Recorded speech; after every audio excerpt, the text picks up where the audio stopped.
আমরা রাষ্ট্রের যারা প্রধান উপদেষ্টার অধীনে আছেন, উপদেষ্টা বৃন্দ যারা এই অধ্যাদেশ অনুমোদন করেছেন তাদের সঙ্গে আমরা কথা বলেছি, কিন্তু আমরা সন্তোষজনক জবাব পাইনি।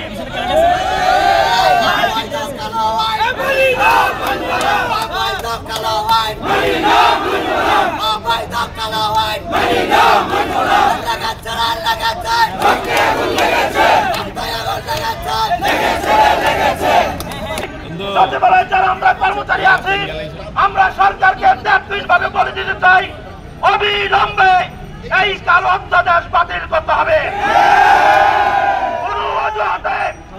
কোনো অজুহাতে এই কালো অধ্যাদেশ বহাল করা যাবে না।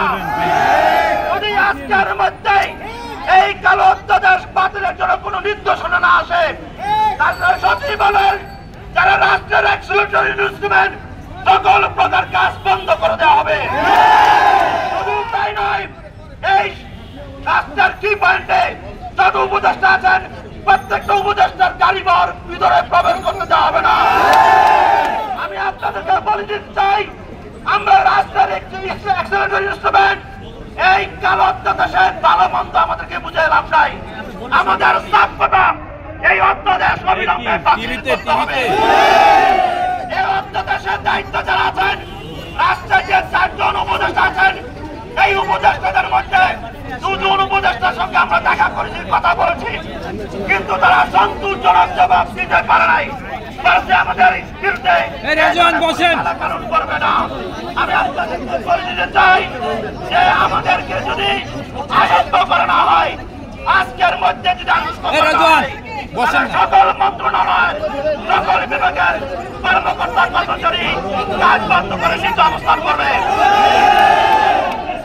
এই মুহূর্তে আপনাদের সামনে বক্তব্য রাখবেন বাংলাদেশ সচিবালয় কর্মকর্তা।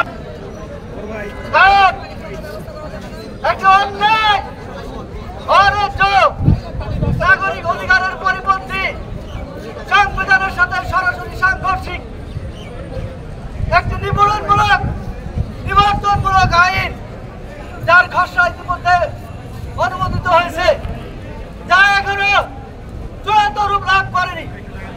আপনারা